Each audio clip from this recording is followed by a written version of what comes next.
Hyderabad Begum Bazar police station పరిధిలో దారుణం జరిగింది. భార్య కుమారుణ్ణి చంపి ఆ తర్వాత వ్యక్తి ఆత్మహత్య చేసుకున్నాడు. సిరాజ్ అనే వ్యక్తి కత్తితో భార్య గొంతు కోసి హతమార్చాడు. ఆ తర్వాత చిన్న కొడుకు గొంతు నులిమి ప్రాణాలు తీశాడు. 2 హత్యలను కళ్లారా చూసిన పెద్ద కొడుకు భయంతో అక్కడి నుంచి పరారయ్యాడు.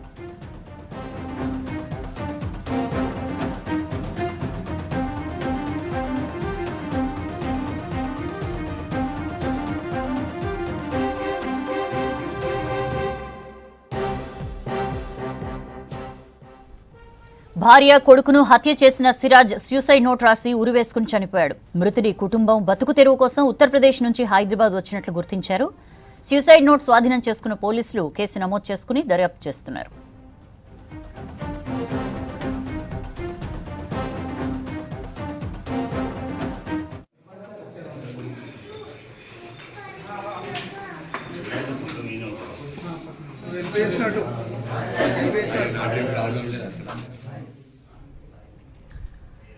హైదరాబాద్ బేగం బజార్ పోలీస్ స్టేషన్ పరిధిలో దారుణం జరిగింది. భార్య కుమారుణ్ణి చంపి ఆ తర్వాత వ్యక్తి ఆత్మహత్య చేసుకున్నాడు. సిరాజ్ అనే వ్యక్తి కత్తితో భార్య గొంతు కోసి హతమార్చాడు. ఆ తర్వాత చిన్న కొడుకు గొంతు నులిమి ప్రాణాలు తీశాడు. 2 హత్యలను కళ్లారా చూసిన పెద్ద కొడుకు భయంతో అక్కడి నుంచి పరారయ్యాడు.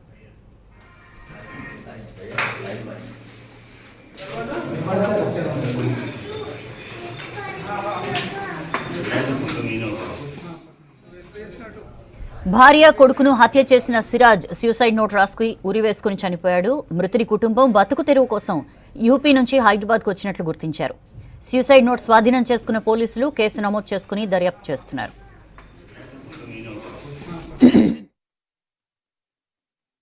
సిరాజ్ అలీ అని ఒక 41 ఇయర్స్ ఉంటాడు. ఇతను యూపీకి చెందిన ఫిరోజాబాద్ చెందినటువంటి వాడు. ఇతను బ్యాంగిల్ స్టోర్స్లో పనిచేస్తాడు. ఇతడు గత 6 సంవత్సరాల నుంచి పనిచేస్తున్నాడు. మొన్న మండే రోజు వాళ్ళ గ్రామానికి వెళ్ళి 2 మగపిల్లలు అతనికి, తర్వాత వాళ్ళ భార్య ఏలియా అని ఉంటుంది, వీళ్ళ ముగ్గురిని తీసుకొని ఈ అపార్ట్మెంట్లో మొన్న ఉండడం జరిగింది. ఈ సమీపంలోనే అతను బ్యాంగిల్ స్టోర్లో పనిచేస్తాడు. అయితే గత రాత్రి నైట్ భార్యాభర్తలు ఇద్దరు కూడా గొడవపడడం జరిగింది. అయితే గొడవపడిన తర్వాత కోపంతో కత్తి తీసుకొని గొంతు కోసి భార్య ఏలియాను చంపేశాడు. ఆమె ఏజ్ దాదాపు ఒక 35 ఇయర్స్ ఉంటుంది. తర్వాత అతని చిన్న కొడుకు రియాన్ అని ఐజాన్ అని ఆ చిన్న కొడుకు 1.5 ఇయర్ ఉంటాడు. అతన్ని కూడా గొంతు నిలిమి చంపడం జరిగింది. తర్వాత పెద్ద కొడుకు అభిజాన్ అని ఉంటాడు. అతడు ఒక 5 ఇయర్స్ ఉంటాడు. అతన్ని మాత్రం చంపలేదు, వదిలేశాడు.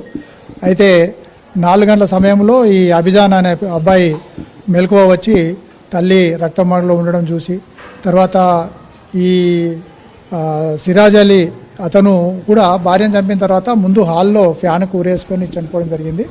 ఈ తల్లిని తండ్రిని ఆ విధంగా చూసిన తర్వాత అతను ఇంట్లో నుంచి బయటకు వచ్చి 4th ఫ్లోర్లో ఉన్నటువంటి ఒక తెలిసిన అబ్బాయి దగ్గరికి వెళ్ళి అతన్ని పిలుచుకొని రావడం జరిగింది. తర్వాత అతను ఇంటి ఓనర్ ఆశీష్ అగర్వాల్కి అతనికి ఇంటి ఓనర్కి చెప్పడం జరిగింది.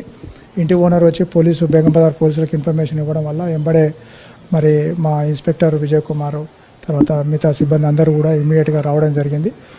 ఒక సూసైడ్ నోట్ కూడా అతను రాయడం జరిగింది. సూసైడ్ నోట్లో ప్రాథమికంగా హిందీలో రాసిండు. దాన్ని ప్రాథమికంగా తెలిసింది ఏంటంటే ఈ యొక్క భార్య యొక్క క్యారెక్టర్ని అతను కొంచెం సస్పెక్ట్ చేస్తున్నాడు. ఆ విషయంలోనే గొడవ జరిగినట్టు, అందువల్లనే అతడు ఆ యొక్క భార్యతో గొడవపడి రాత్రి ఆమెను చంపి చిన్నబాబును కూడా చంపి అతను ఉరేసుకొని చనిపోయినట్టు తెలుస్తున్నది.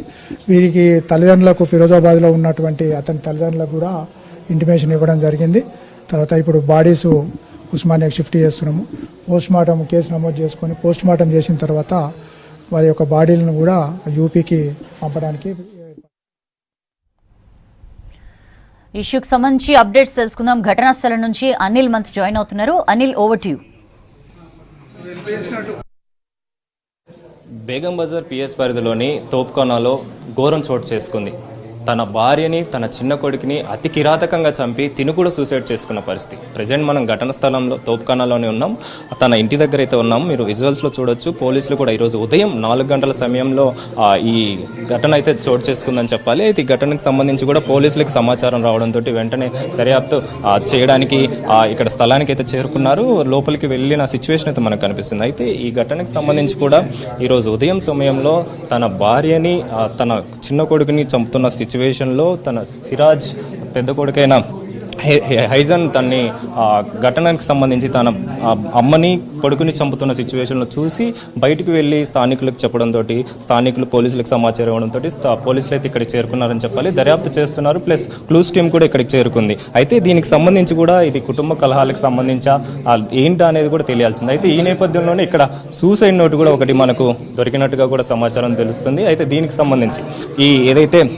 ఘటన జరిగిందో ఈ ఘటనకు సంబంధించి కూడా తిను ఉత్తరప్రదేశ్లో నివాసం ఉంటున్నట్టుగా కూడా మనకు తెలుస్తుంది. ఉత్తరప్రదేశ్ నుంచి ఇక్కడికి వచ్చినట్టుగా కూడా మనకు తెలుస్తుంది. అయితే ఉత్తరప్రదేశ్ నుంచి ఇక్కడికి వచ్చిన తర్వాత గత 6 సంవత్సరాల నుంచి కూడా తిను బ్యాంగిల్ స్టోర్లో పనిచేస్తూ నిన్న 2 రోజుల క్రితమే తిను ఇక్కడికి రెంట్కి వచ్చినట్టుగా కూడా మనకు తెలుస్తుంది స్థానికుల ద్వారా. అయితే దీనికి సంబంధించి పోలీసులు కూడా దర్యాప్తు అయితే చేస్తున్నారు. దాని తర్వాత ఏవైతే ఈ బాడీస్ ఉన్నాయో అంటే ఆత్మహత్య చేసుకున్న తర్వాత తినకు సంబంధించి భార్యకు సంబంధించి చిన్న కొడుకు సంబంధించి కూడా పోస్ట్ మార్టం నిమిత్తం అయితే ఉస్మానియా హాస్పిటల్కి తరలించే అవకాశం ఉంది. కెమెరా పర్సన్ శ్రీనివాస్తో అనిల్, V6 న్యూస్, హైదరాబాద్.